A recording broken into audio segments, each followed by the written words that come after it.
Okay. All right. Hi, everyone. Thanks so much for being here. We're just really excited for this event because we really wanted to provide an opportunity for Kenzie in particular, right, to share about her lived experience and her research related to the topic of transracial intercountry adoptees, but also really highlighting this unique experience within the API community. And so this really is a research study looking at the lived experience of transracial intercountry adoptees from China as they navigate questions of identity, culture, and belonging. So transracial adoptees occupy a unique and often overlooked space within the API community. And so their experiences are shaped by connection and distance, bridging multiple cultures and families and communities, while often feeling underrepresented and misunderstood to the broader API narrative. So we're just really pleased that we can have Kenzie here to talk about her experience and her research. Just to present or just to share a little bit of background about Kenzie. So Kenzie is a transracial intercountry adoptee from China and a pediatric occupational therapist. She's a recent graduate from the University of St. Augustine for Health Sciences, the San Marcos campus. And so her upbringing in a dominant culture allowed her to reflect on her personal sense of belonging within respective cultures and how that has impacted her motivation toward various occupations, identities, and cultural groups. So Kenzie's doctoral capstone project examined the impact of identity development and sense of cultural belongingness on occupational participation, including activity motivation and engagement with Chinese transracial national intercountry adoptees. Okay, I'll pass it off to you, Kenzie. Okay, great. Thank you. Hi, everyone. I'm Kenzie. Thanks for having me. So, yeah, I did my capstone project researching Chinese transracial intercountry adoptees, or TRIA for short. So, I'm just probably going to refer it to TRIAs. So, a little bit of background. I'm adopted by two white adoptive parents. I grew up in Wyoming, which is a predominantly white community. And then I moved to California right after high school. And that's the moment for me when I was realizing and reflecting my experiences and what it means to be Asian and adopted. I'm so sorry. My dog has a cone on and is itching. So if you hear it, that's why. um, but yeah, so um, how I really sparked on like this research project was people questioning me when I moved to California. Like I moved to a diverse place. So it was like questioning me about my last name because it's of a white, like American descent. If I remember what it was like living in China, like about boba, ramen, and pho. And like, these are things I've never had before until I moved to California. So I was so confused about what all of these were, other than maybe like top ramen. Um, and then even like when I was in community college, professors doing roll call, and they would kind of do a double take when I would say like here, Kenzie Butts, and they were like kind of look at me like, oh, you don't have an Asian last name because that's kind of what they were expecting. So um, I wanted to do a project that was meaningful to me and that I could learn more about myself and just the community. Um, so yeah, so kind of to give some background for China and Chinese adoptees is much of like the inter-country adoption was because of the one-child policy from 1970 to 2015, and that most of the Chinese adoptees to the U.S. were of white parents. So for my research, I kind of pulled from sociology, anthropology, and psychology literature to find some of the common experiences. And then that's where I found that there was a gap related to occupational therapy. So wanting to lean towards occupational science and kind of just what it means to be a transracial intercountry adoptee. So being of Asian descent, but then having very white American cultural upbringing, and then what that means in your like late adolescent, early adulthood life.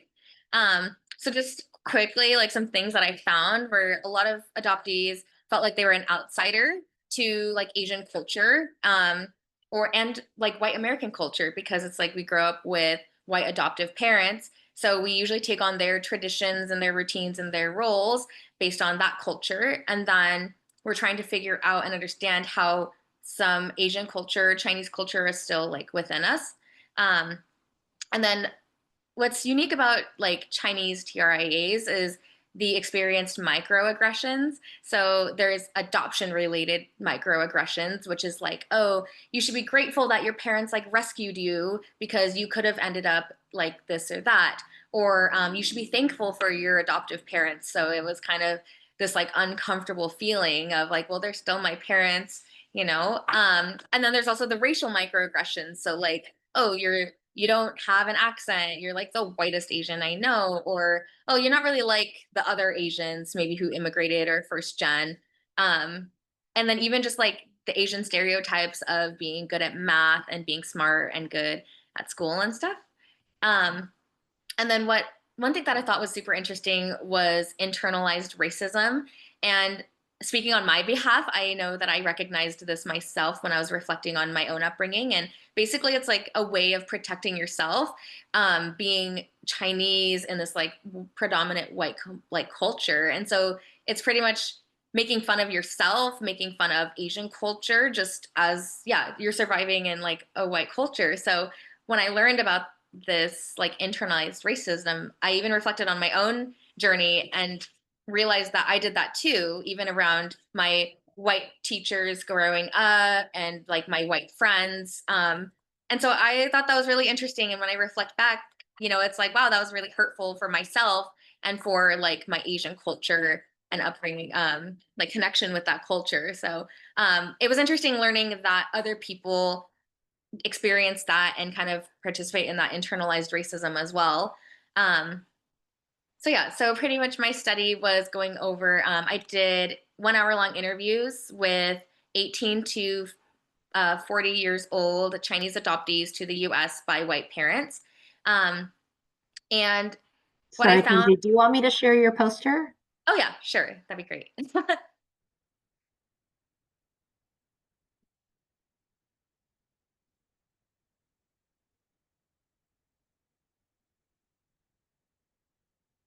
Okay, perfect. Um, so maybe can you zoom in to the results? And I think I'll highlight that part. Yeah, thanks. Um, Perfect. So my research question, here we go, was how do transracial intercountry adoptees' identity development and sense of cultural belongingness relate to their occupational participation during early adulthood years? So pretty much what I found were 6 themes. Um, So the first one was I named it I'm a result of the one child policy. And basically, the meaning of this theme was the discomfort felt from assumptions that people put on them about their interest, their experienced stereotypes and microaggressions, and just the mixed feeling of being like a Chinese adoptee. Um, so some of the quotes that I pulled from my interviews were like, "Oh, what are you going to school for? Math or accounting?" And then the participant was like, "Well, I'm not really studying either of those. Those are not my majors." And she was kind of talking about how why don't you just ask like, "What are you studying?" Like versus assuming it was like math, accounting, or like kind of following that Asian stereotype.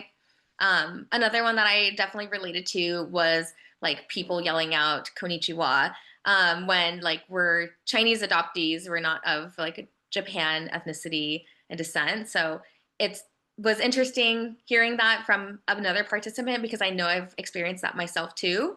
Um, Along with this theme was also just kind of conflicting perceptions between parents and the adoptees.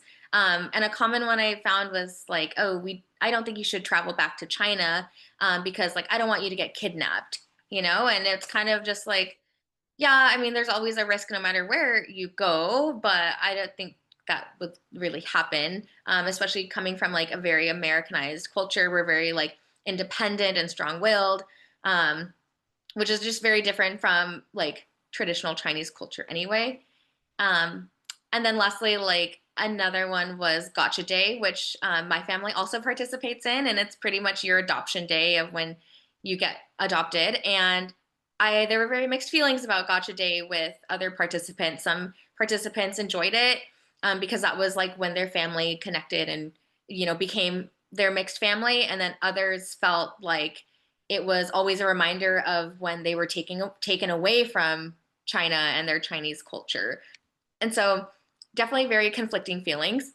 Um, Moving on to the next theme was I'm a combination of two, and that was really like the adoptee's self-discovery, combining the experience of being like Chinese or Asian and then being of like American descent, like sorry, American like participation in cultural practices. Um, and so I noticed a lot of people had their adoptee identity and then they had a Chinese identity or an Asian American identity. And that was really interesting to learn about because as an adoptee, with white parents, you're all in a mixed family. So it's kind of obvious that you would have to come to terms with your adoptee identity. Um, but a lot of the participants said that it didn't come until later. Like growing up, it wasn't something that people really thought about. But then later, going to adolescence and adulthood, when you're meeting new people, when you're learning new things, that's when a lot of the self reflection and self discovery really came about, as far as what it means to be Chinese or Asian. And then moving on to like Chinese and Asian, some participants felt more connected to Chinese culture and they wanted to identify as Chinese American. So, like learning Chinese language, learning traditional Chinese dancing or cooking styles and stuff. But then other participants really wanted to connect with just being Asian American because they felt like it was a more of a broad term and that they weren't completely tied to being Chinese, but they just wanted to embrace like Asian culture as a whole. And I thought that was really cool, to see the difference in kind of thought process and like journey for each participant and what kind of where they leaned or how they came up with these identities that they kind of disclosed. Um, so then the next one is they tried their best, and that's kind of referring to like cultural socialization practices. So a lot of the participants engaged in different Chinese related experiences as they were kids. So it could be learning the language. It could be many of them were part of like a Chinese group. So it's common to have like a Chinese adoption group where you're with other Chinese adoptees, and they also are typically with like mixed families. Um, and so a lot of the participants were relaying on like they, considering their white American parents, they really did try their best without fully understanding what it means to be Chinese or what like how traditions really work, how routines and rules really look like. So kind of giving their adoptive parents the benefit of the doubt. Although some of them were like, I wasn't into it when I was a kid, but reflecting back, I am grateful that they tried their best and they try to put me in different activities. And then even some participants like reflected as their childhood because you already have school and extracurricular activities that as a kid you're kind of like, oh, now it's just like one more thing to do. And some people didn't really want to do it, but then as they moved through adulthood, reflected, and they're like, okay, I'm kind of grateful that they did put me in it. I just didn't really appreciate it at the time. um, so then my next theme is like, yay, representation. And that one was big for me because so many adoptees are from very um, non-diverse communities and grow up in predominantly white communities. And so a lot of them were really excited to move or to go to a large college university, go to a more bigger city that might have like a Chinatown there that they could visit more frequently and get to know more of a Chinese or Asian population. Um, so a lot of people like talked about how in school maybe they wanted to learn Mandarin in high school, but they only offered French and Spanish, so there wasn't even an opportunity until they moved and maybe went to a larger university where that could happen. Um, and then I noticed some of my participants too started to engage in more like API groups or even just trying to like not trying to find other Asians, but felt more connected to talk to other Asians or other people that kind of looked like us. And then I also had other participants who felt more comfortable with like having white American friends because that's what they grew up with. So it was very unique on each participant's journey and, kind of how they led to one way or another or combined them all or, yeah, and such. And then the next one is blood's not everything. So a lot of the adoptees came from very unique backgrounds. Some of them came from single white parents, either a single white mother or a single white father. Um, Maybe a family of two parents. Sometimes they were the oldest sibling, sometimes they were the youngest, and sometimes they're in the middle with a combined of adoptive siblings or siblings biological to them. So, like for instance, myself, I have two brothers that are older than me, but they are biological to my adoptive parents. So then I came along later, much later, and so I was still kind of the a different look to my family because I have two older brothers that look like my parents. So, what that means for a mixed family, and some families go back and adopt another child from China. So sometimes there's two adopted from China. So everyone comes from a very unique background. Um, and so I thought that was interesting and different stories related to their different upbringings.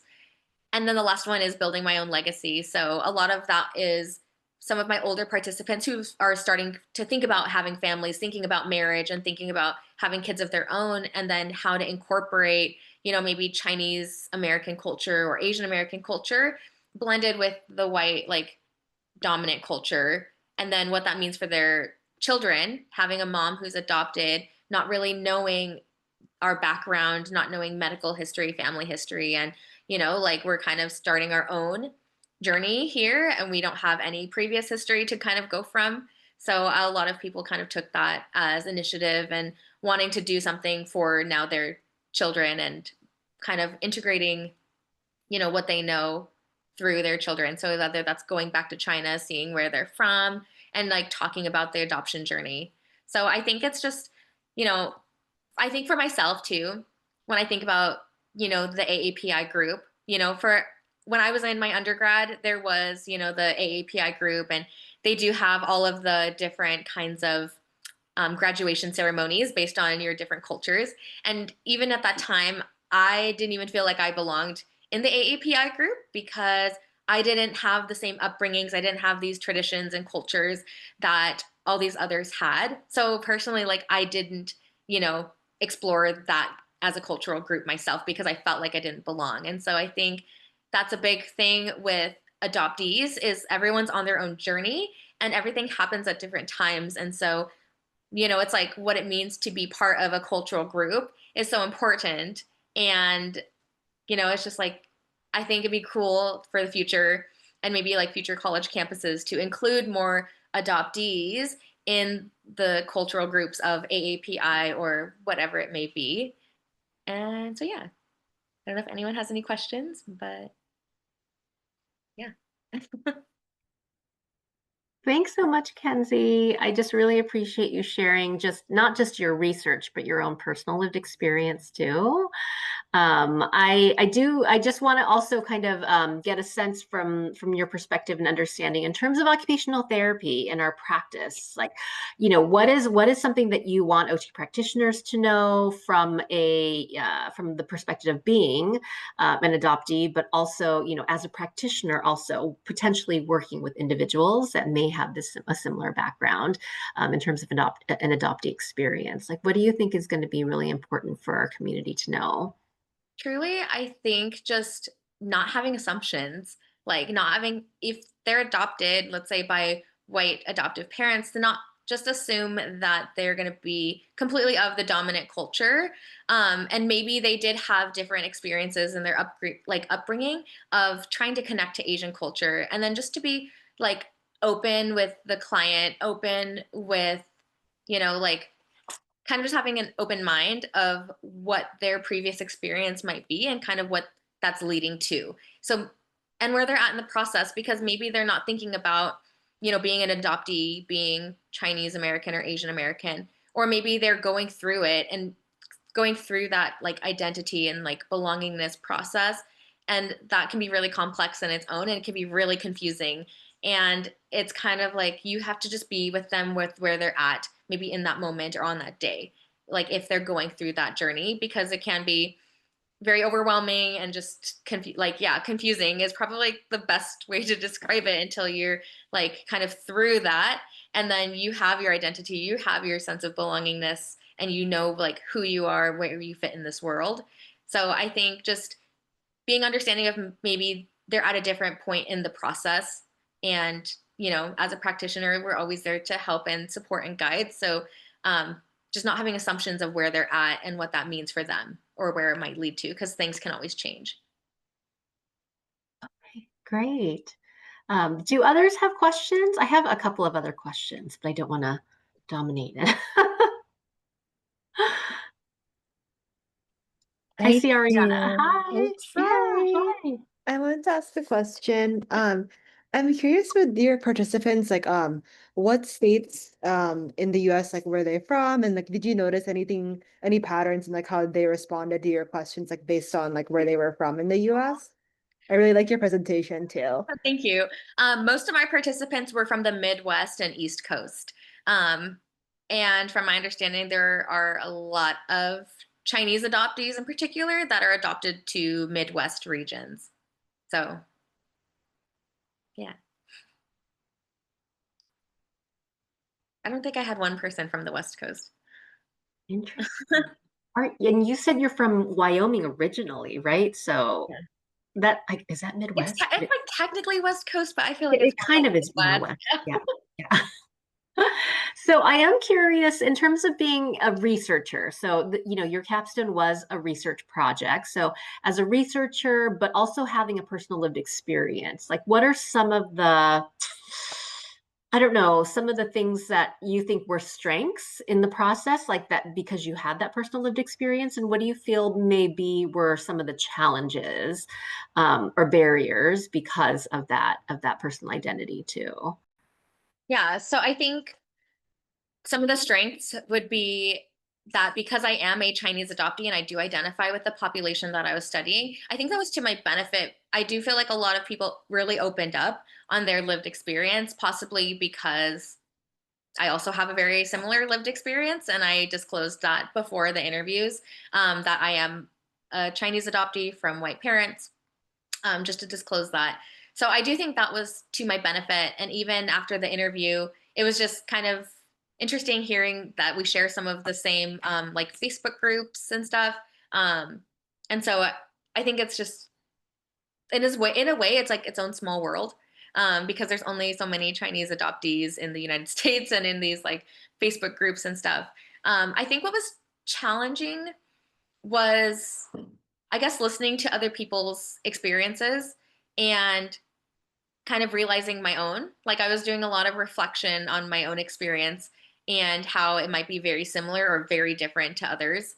And so I journaled a lot to help me kind of like understand where I am and not to put a researcher bias on anyone else's like stories. And then my adoptive mom also happens to be a retired counselor. So I would talk to her a lot about some of what I was feeling, maybe things that came up from my own story that I didn't know about, or like if someone kind of like if an idea sparked from someone else's story and then I was reflecting on what that was for me and I wasn't sure. My mom was, it was so nice because she was open to talking about anything with me. So I think that was really helpful for me as a researcher and as me as an individual learning through my own story and my own journey too. Um, yeah, I think that answered your question. I don't remember. Yeah, thanks. Any other Yeah. questions? Yeah. Kenzie, thank you for that presentation. It was really nice to hear what you had to share. Um, and I appreciate you doing the project too, because it takes a lot of courage and, you being vulnerable so and it shows in your work too. So thank you for doing that.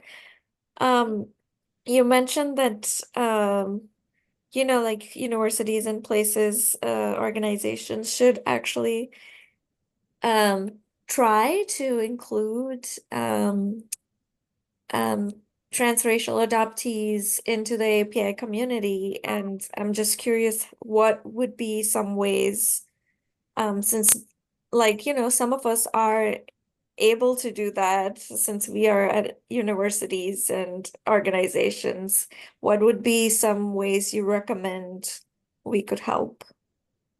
I think, even just doing events where you can all get together and it might not exactly have to be tied to like culture or traditions, if that makes sense. Because I think I like speaking on my own experience and my own like when I was going through that was I felt like I couldn't connect to anyone because I didn't like for graduation, or even like I know there's like different kinds of lays or different kinds of things that you do when celebrating. And so I think for me, I was like, "Ugh, I don't know what any of this means. And I just, I think depending on like the event that was going on, I wasn't strong enough in my own like cultural identity or like Chinese, Asian American identity to really want to like be attending to something that is like of let's say like Asian American um kind of like culture like or you're doing like food or something. So I think even just like having a few like broader events maybe to like have it a little bit less daunting of like how well do you know your culture I guess is kind of like Mhm. my thought. But then like just so you can meet people. Like I think that's the biggest thing is once I think a lot of adoptees and for myself, once I met like other Asian Americans, I was like, oh, this isn't so bad. It's not so scary. Um, and everyone comes from different backgrounds. So whether it's an adoptee or first generation, second generation, or whatever it is, like everyone has their own experience and what that means to be Asian American. Um, so yeah. Yeah, thank you. I appreciate that. Um, this this is Shubhagran Short Shep. I am an occupational therapist. I am originally from India. Have been in this country for a long time, so I have gone through my own transformation, I should say. Listening to me, I was surprised to hear you have multiple facets to deal with. A Chinese background, Asian American background, which is probably the same, but an adoptee having to deal with um, different facets of evolution in your life. So I celebrate you for being who you are and continue to evolve, feeling the strength within you. I can say, even though I have been in this country for a long time, some of the strength for me come from my heritage background.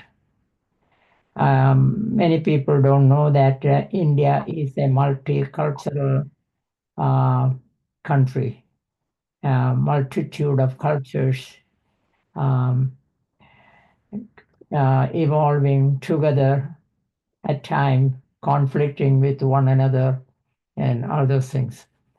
But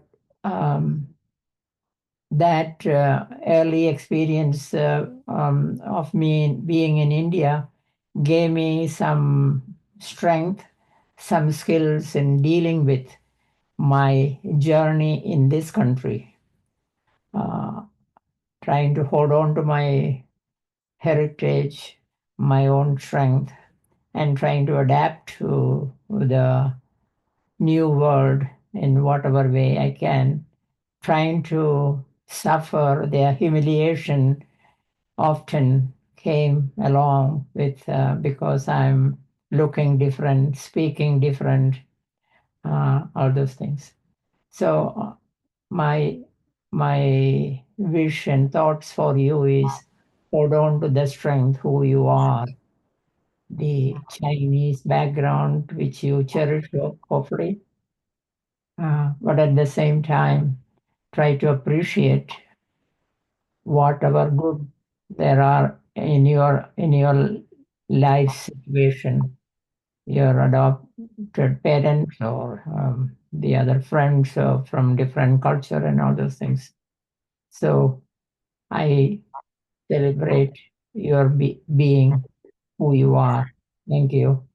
Oh, thank you so much.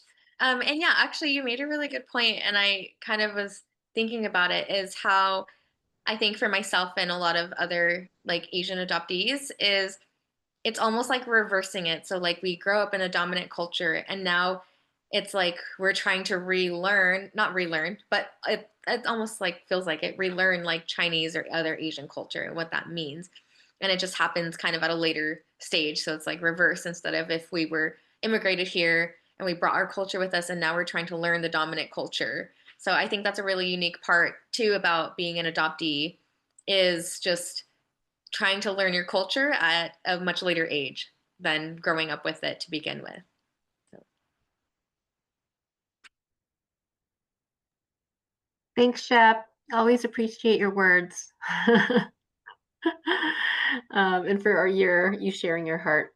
It's always it's always so appreciated. Any other questions for Kenzie? I do have one more question. I know we sort of talked about this during the process of your capstone, but I know there have been changes in the policy where international adoptions were pretty much stopped or ended in 2024. And so that I just am really curious about just the feelings around that for the adoptee community that is here, because that's just such a huge part of your history. But to know that your home country has stopped this process for future adoptions. So yeah, any thoughts about that?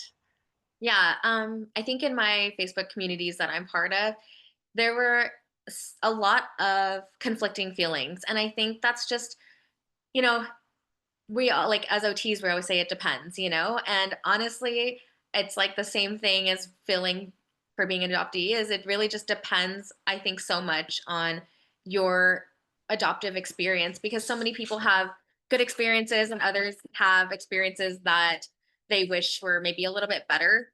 And so I think, just your history and your experience with your adoptive parents, your experience with cultural socialization can really impact on your feelings of what that means for China to close international or intercountry adoptions. Um, so it was just really mixed. Some people were like that's like sad, like oh my gosh, we're only this generation, and there's not going to be any more like Chinese adoptees. So this is pretty much like the end. Like we're going to be a blip in however many years to come. And so that was kind of just, overall like more of a negative connotation on it. And I think for myself, I still haven't fully figured out my thoughts and opinions on it. And I think that, you know, probably me, like so many others, is it can be kind of conflicting. You're kind of like sad that, there's not going to be other like Chinese adoptees, but then in another way, you can feel like really special, like, wow, we're kind of this own group that has formed of Chinese adoptees. And, that makes us maybe a little bit more special. I don't really know. So, yeah. Yeah, I could definitely see how there could be really mixed feelings and perspectives about it. Some really, really good things, right? But also some that may be a little bit more difficult to understand and to manage. Do you mind if I just share the discussion section of your poster? Would you mind reviewing that? And then we'll share the QR code for anyone that's interested in seeing some of the resources related to your capstone.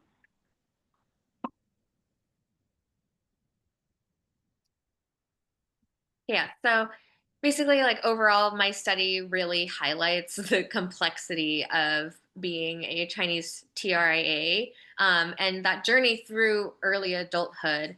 And my goal for this project was to really better inform occupational therapists, probably primarily working in community-based or mental health practices who might encounter like TRIAs a little bit more, and just kind of really understanding as a practitioner what that might mean for them, and that each day could look different as they like kind of work through their own journey and self-discovery, how it could be different and how maybe we can better support the adoptee community. um, Really, at least like every single participant really did share one moment of feeling discomfort or conflict related to microaggressions, stereotypes, and assumptions. So I I might have had a small sample, and I mean, from my own experience too, is a lot of people really experience the microaggressions, stereotypes, and assumptions, and how that can, in its own, impact, your day-to-day participation in activities and cultural groups that you may or may not want to belong in. I didn't go over it, but I did use two models. I used Wilcox doing being, becoming, and belonging to guide really the how they're all connected to the end result of like belongingness. And then the other theory that I used is from psychology, and it's called the adoptee consciousness model.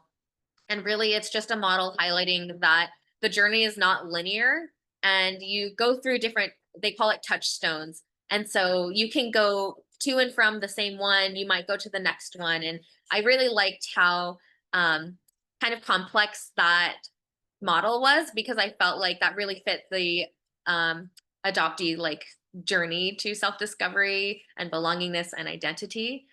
So those are the two models that I kind of used during my project. And yeah, I felt like from my participation and from everyone's comments and their stories, is the adoptee consciousness model really did fit that non-linear path, and that each story was so unique and so individualized. And then how Wilcox DBBB just really impacts, the adoptees' perceptions and cultural engagement in different parts of their life. Like when they're younger, they're doing different activities because their parents are, trying to put some like Chinese culture like into their lives, and they're trying their best with the resources they have. But then how adoptees might return back to it later and then have more of a sense of belongingness with like Chinese or Asian culture, which maybe they didn't have a belongingness when they were a kid. And so, yeah. Great. Thank you so much, Kenzie. I'm just going to put the QR code here for anyone that's interested in your references. And you did create a flip book. Can you tell us a little bit about the flip book and what the contents are of that? Yeah, I created a flip book. It's a resource that I shared to my adoptee communities.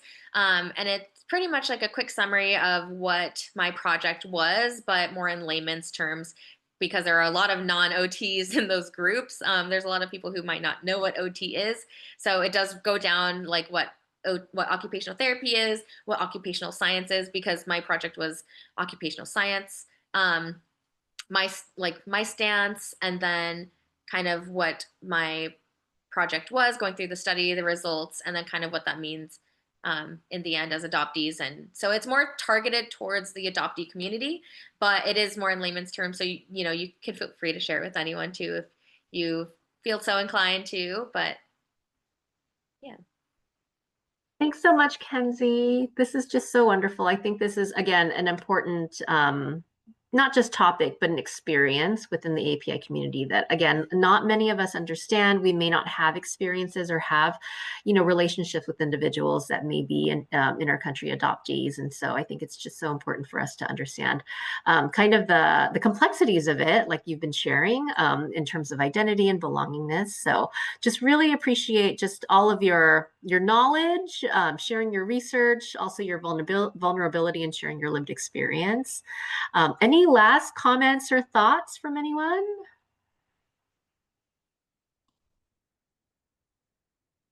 Okay, I'm going to stop recording.